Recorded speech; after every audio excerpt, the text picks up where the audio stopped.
Pagpalang umaga sa inyong lahat, mga ka-riders, mga kasama ho natin sa advokasya sa riding community.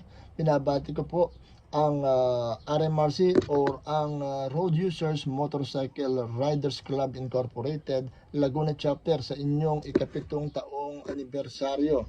No? Binabati ko ho ang inyong founder, kaibigan ko ho yan, si Founder Efren Gonsalvo, pati na rin si co-founder Julie Factorin. Ayun, nasaludo ako sa inyo sa pagkakabuo nyo ng RMRC.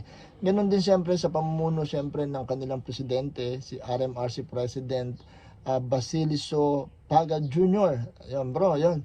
Congratulations. Happy 7th year anniversary. Pati na rin sa lahat ng mga kasapi ng RMRC. No? Pagpatuloy ho natin ang one goal, one mission ng inyong clubs at naman ho yung pagsuporta sa mga charity missions at iba pang mga activity ng riding community ay ipagpatuloy po ninyo para po maging tularan ng iba pa.